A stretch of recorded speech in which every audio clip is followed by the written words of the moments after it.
ñoo ngi dellu si waat si seen plateau Tey mu leer tey nag dañu fas yéene waxtaan ak yéen comme ni ñu koy defee dimanche bu nekk maa ngi fii ci biir studio bi ak suma partenaire ki nga xam ne ñooy partager émission bi chaque semaine Alioune ñoo ngi lay nuyu. maa ngi lay dellu ziar.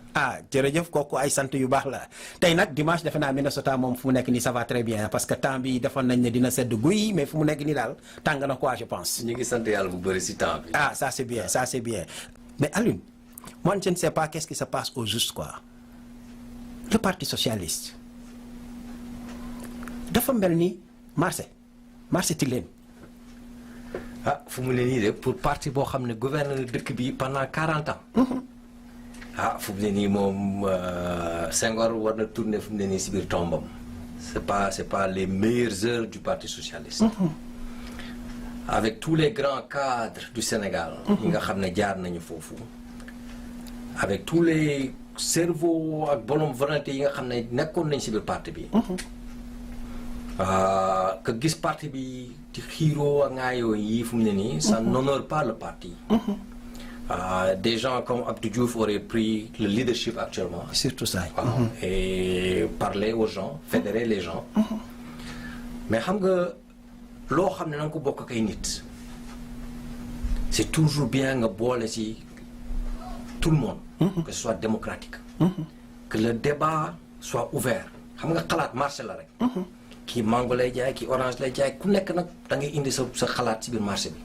ku nekk ne lii laa bëgg leneen. mais chez nous culture démocratique moo fa amul. c'est des cultures yoo xam ne c'est l'individu. su ñuy wax ba tey ji affaire nit la ñuy wax. mais on ne parle pas de principe on ne parle pas d'idée. su nekkee ne da nga yore parti fii aux États-Unis ñëppay xeex ne man maa jiite parti wala keneen jiite parti bi ku nekk teg ko ci marché bi ñu xeex. ñu ne non idée bi mooy dominer fu mu ne nii. idée boobu jël ba bés bu nekkee ne idée boobu wane na limitam. ñu jël idée boobu teg beneen. mais tu prends le parti socialiste bi fi Tanor Dieng tegoo ba tey jii. il refuse de passer le bâton. yow déem nga élection présidentielle jéemaat. mënuloo gagner. mais nga bàyyi keneen jéem su nekkee ne kooku mënul keneen jéem mais affaire u parti c'est d'abord loo xam ne tey jii ñoom ñoo ko bokk.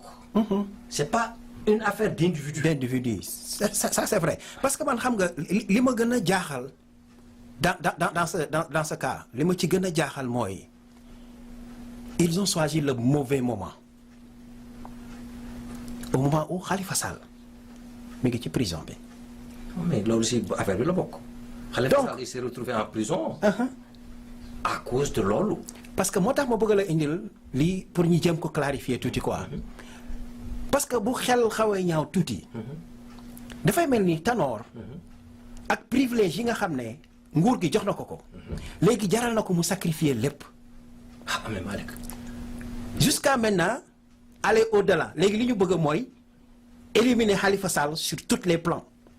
affaire bi deal la deal bi moom Malick. xam nga sama maam daan na ne loo xam ne fekk yoo ko common sense has to prevail. loo xam ne man nekkuma fa woon seede amu fa woon.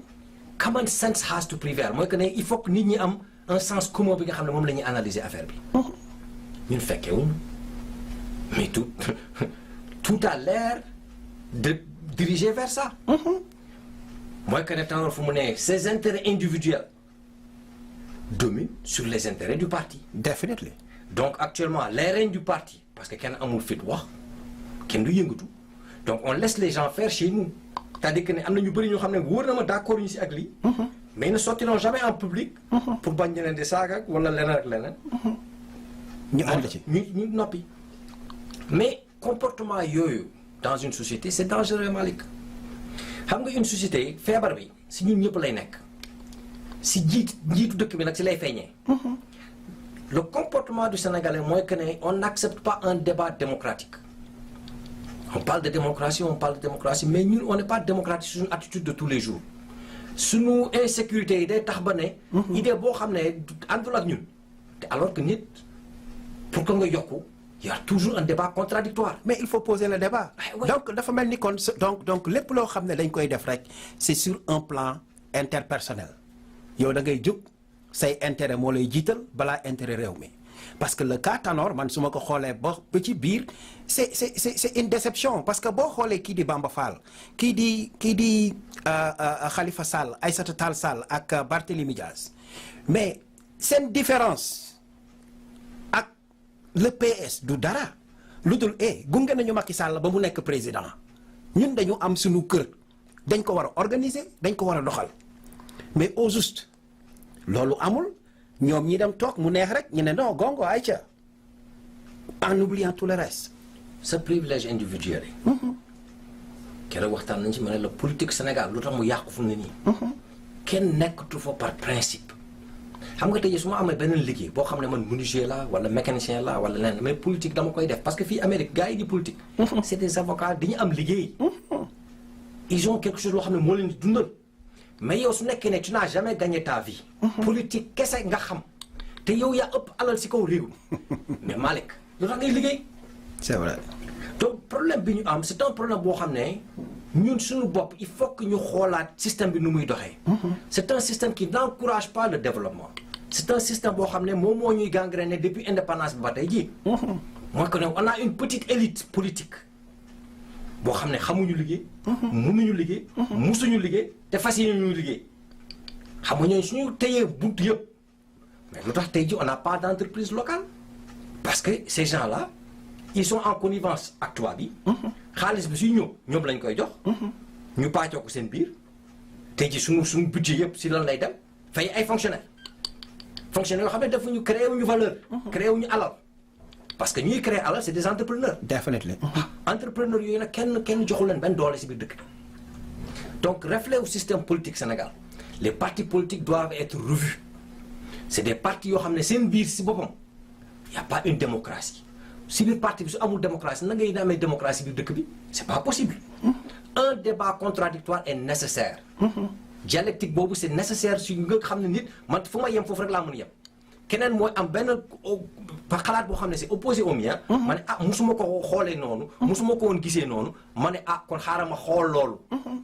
mais nit su nekkee ne man fu ma yem foofu rek laa yem mais y aura jamais de progrès. mais regarde le congrès américain man c'est li ma ciy gën a frappé ma indi ko rek comme un exemple boo xam ne pour appuyer li ngay wax. mais da nga ciy gis les deux partis les démocrates et les républicains dañuy discuter ba nga ne ñaar ñi suñu jàkkaarloowee ba yore pistolet ku ne dina rey moromam. mais gis nga bu ñu paree ci assemblée bi ñoom ñaar ñooy àndandoo dem ci le next cafétéria sit down lekk ba pare dellu waxtaan fàtte lépp delluwaat mu mel ni du woon ñoom ñaar encore. mais démocratie donc Afrique ak Sénégal je pense en plus particulier war nañu xoolaat seen bopp ci côté boobu quoi. démocratie c'est un débat d'idées. nit ak sa xalaat lu mu meññ. il faut nga am keneen koo xam ne am na beneen gis-gis.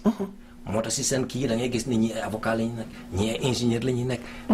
ñii ay docteur la ñuy nekk. ñii ay fu nekk la nit di jógee. pour dugg si congrès bi. mais dañ leen di jàngal duñu la nee rek congrès man nga. que léegi xam nga liggéey bi. tey jii ñun da ngay gis assemblée nationale ñii dañ koy indi duñu leen jàngal lan mooy député. nit liggéey boo munti def si kaw suuf na nga am doctorat fu mu gën a kawe fii soo fi ñëwee. on t'enseigne naka la liggéey ni ñu koy defee. liggéey nag nit judduwul mën liggéey. definitely liggéey il faut ñu jàngale liggéey bi ni lay demee ne lay demee. parti yi ñun bi ñu koy jur Sénégal. c'était pour défendre des intérêts individuels. donc comportement boobu ba tey jii da ngay gis taxaw xam nga ñaari xalaat ñetteel ba ñu ne la mais Aliou Sall ma kañ ñuy ubbi parti mais ñëpp mënuñu ubbi parti. il faut que ay doomu aadama ànd mutualiser seen effort. ñu ne ñii ànd nañu ñoom ñoo bokk gis-gis mën nañu liggéeyandoo ñu ànd liggéey. mais comme projet boo mënti gis la rek. tey jii su nekkee dañuy ne NASA dafa war a dem fenn. mais ça leur prend 10 ans 12 ans pour defar benn projet. mais ñooñu ingénieurs yu jóge fu nekk ñooy ñëw weccoo xalaat. ñun le culte de l'individu le culte de la personnalité moom mooy aller à l'encontre de l'intérêt général. ba nga xam ne fu ñu war a noppi sax ne léegi nañu ànd liggéey loolu duñ fa ànd liggéey. ku nekk yaa ngi xëcc li ngay fi nga mën a xëccee foofu ngay xëccee donc il faut que loolu ñu yeesi nit ñi. ku nekk si ñun nag xoolaat boppam mais ñun niveau primaire bi muy survie ñun classe boobu la ñu mënul passer Malick. definitely kon di leen rappeler toujours rek yaa ngeen seen émission tey mu leer ñu koy amal fii like ci biir Tempo Afrique studio di leen xamal rek ni Sénégal bu ñu bëggee mu dox suñu bëggee mu avancer am na yoo xam ne war nañ ko éviter parce que la raison du plus fort bu fekkee toujours mooy nekk la meilleure donc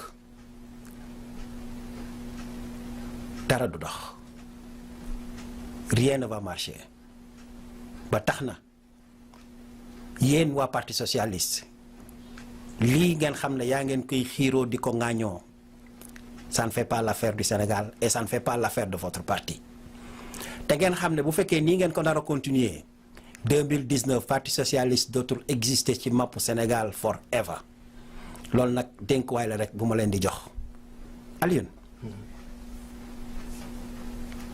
pour ñu transiter am na loo xam ne xew na Sénégal ci fan yi te mu marqué tout le monde muy la fille là qu'on appelle Aïcha Diallo du moins ki nga xam ne boof yàlla def na mu ñàkk bakkanam ci li nga xam ne xew na ci hôpital benn bu nekk Pikine je ne sais pas quoi mu nekk loo xam ne commentaire yi ma ci déglu yëpp boo koy xool li ci ëpp négligence la parce que man personnellement déglu naa yaayu xale bi ndax ba mu ñëwee ci hôpital bi fala fanaan mais ba léegi waxul ak docteur te gaa yi ngi toppatoo doomam te xamul li ñuy def lan la donc cas yu mel noonu bu fekkee ñu ngi koy continuer di ko am biir Sénégal mais comment on peut dire que ñun ñoo ngi nekk dans un pays boo xam ne c'est en voie de développement. Bonne question Malick mais xam nga système bi au Sénégal Malick si fànn boo ko munti gis rek xool ko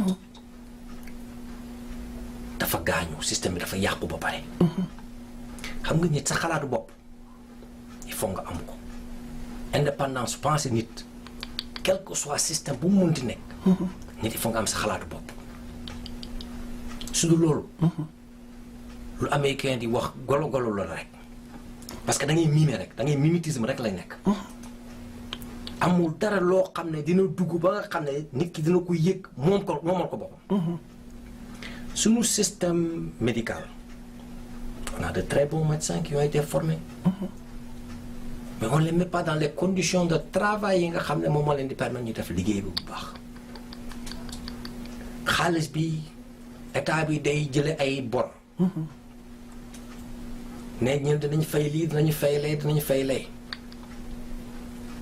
duñu fay à temps hôpitaux yi di souffrir donc léegi problème yi ngay gis yëpp ça devient un problème de cascade donc yow mii nga xam ne citoyen lambda nga da nga ñëw nga si hôpital bi soin bu tuuti boo xam ne 100 000 francs la 200 000 francs la da entre yow docteur bi ñu lay yónni si pharmacie yi rek di ñibbisiwaat loolu rek tax na nit dee parce que chaque jour ñaata famille sénégalaise ñoo mën a dépenser 50 à 100 000 si garab rek xam nga système boobu baaxul.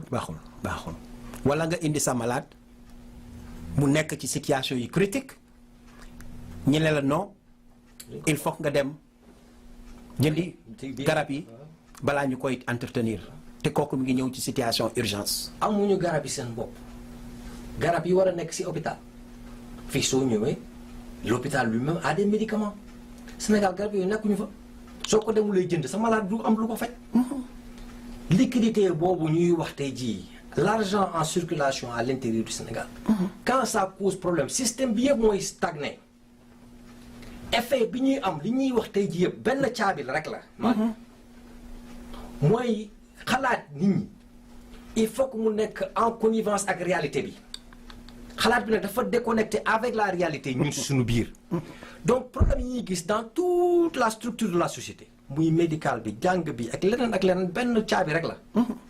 ñàkk xaalis dëkk nag nee naa la su nekkee sa oxygène bu bopp amuloo ko mais problème bu dul problème jinne di nga ko am li ngay soxla lépp nekkul si biir dëkk bi. mënuloo béy mënuloo fabriquer li nga soxla. mais Malick nooy dundee. difficile. c'est pas possible te actuellement on parle de petite population. mais xalaatal tey jii su nekkoon on avait des populations de 50 100 millions d'individus dans des conditions comme ça. te croissance bi dafa gaaw. non mais dinañ fa egg. mais problème bi mooy que ne ñun gis-gis bi tey rek la ñuy gis dans 5 ans dans 10 ans dans 15 ans dans 20 ans. loolu géntuñu ko sax. yeah parce que am na ay statistiques yoo xam ne sax maa ngi ko doon xool on dirait que par exemple au Sénégal sur le plan sanitaire boo koy évaluer ñoo ngi am lan presque 25 médecins yoo xam ne ñoo war a take care ñoo war a toppatoo lu toll ci par exemple 1000 personnes. loolu mooy ñu am liggéey ñi y a plein de médecins au Sénégal tey jii. yuy taxawaalu amuñu liggéey.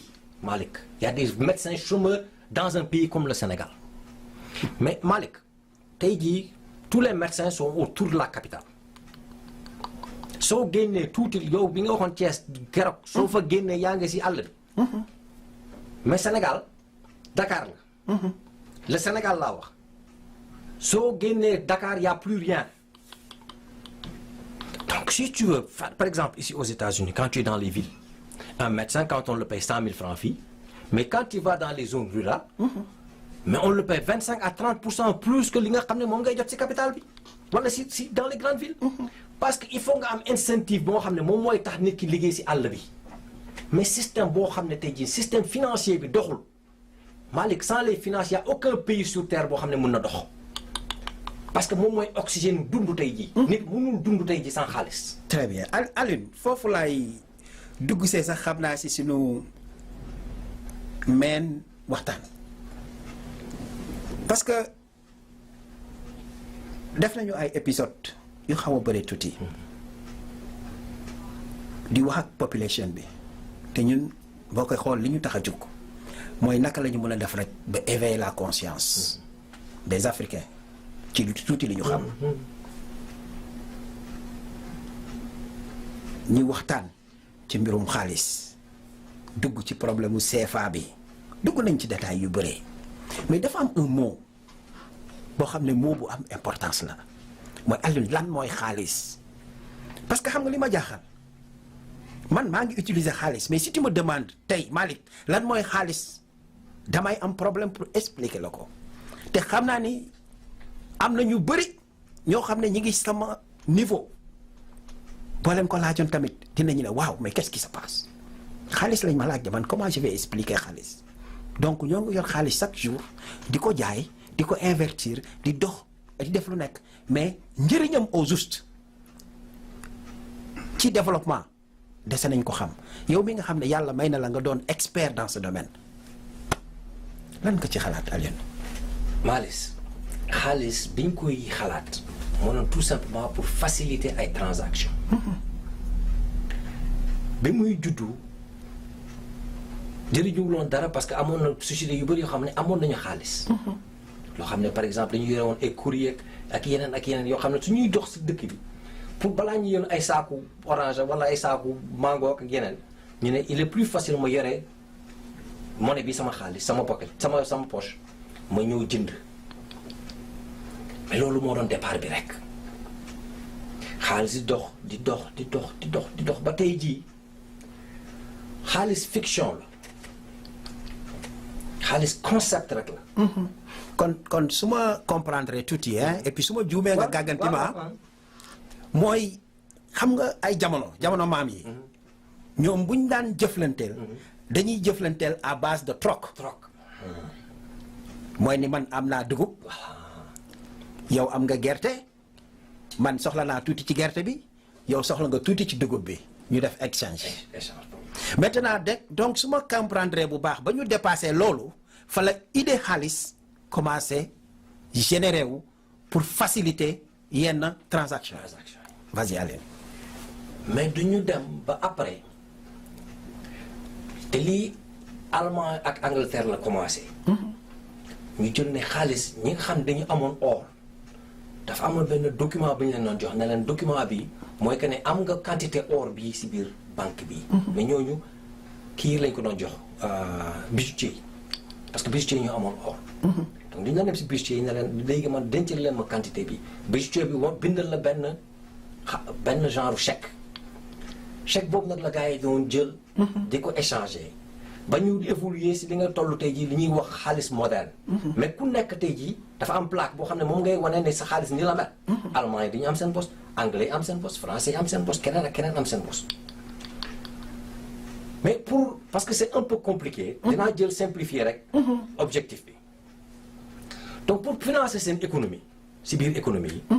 ñu jël xaalis bi ne Malick tey ji entrepreneur Malick day ñëw ne man béykat la ñu ne ko béykat nga mun a wax mu ne am naa suuf mais tey ji dama soxla engrais dama soxla semence. dama soxla tracteur dama soxla lii dama soxla lee. ñu ne ko ok yow Malick mos nga béy Malick ne waaw man sama maam béykat la woon sama baay béykat la woon te am naa tuuti suuf am naa loo xam ne tey jii mën na garantir prêt bi. ñu ne ok Malick léegi yow 100 000 francs ngi nii demal soo liggéeyee ba pare. nga fay ñu 110 000 wala nga fay ñu 120 000. nga ne d'accord naa nga jël àll boobu nga dem jëndi tracteur borom tracteur bi jaay na si économie bi borom engrais bi jaay na si économie bi. borom semence bi jaay na si économie ñi ngay xam ne tey jii ñoom ñoo lay liggéeyal. ñooñu it nga leen di fay dugg na si économie bi. économie noonu kese lay fonctionner Malick. mooy xaalis mooy l'acte premier. sur l'acte économique. ñi njëkk a leb nag gouvernement yi la loolu moo tax banque centrale banque centrale ñoom ñooy labale gouvernement bi. gouvernement bi nag ne banque privée yi si condition yii la ñuy lebalee si dëkk bi. mooy que ne soo nekkee 100 francs la ñuy yore mënu leen lebale passé 10 francs wala mënu leen passé 8 francs il faut ngeen garder loolu toujours en réserve.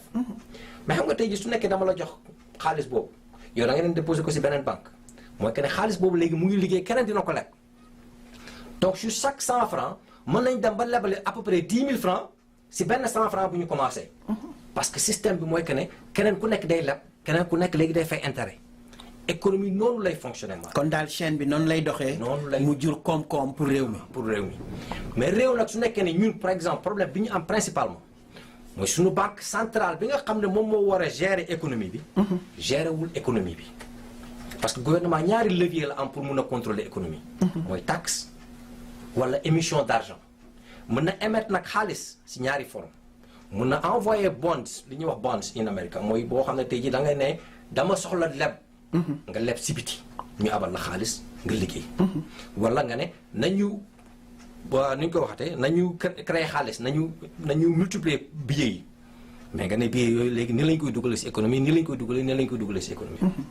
donc ay leviers rek yoo xam ne da nga koy manipuler bii su nekkee ne xaw na sonn. nga ne noo nañu ubbi beneen bunt bi beneen bunt boobu su xay sonn nga ubbi beneen bunt. mais yooyu la ñuy fooyee pour mun a gérer économie. mais conversation bi ñun fu mu ne nii. ça ne va pas sur le débat lui-même parce que ñun on a une jeunesse boo xam ne tey jii soxla nañu liggéey.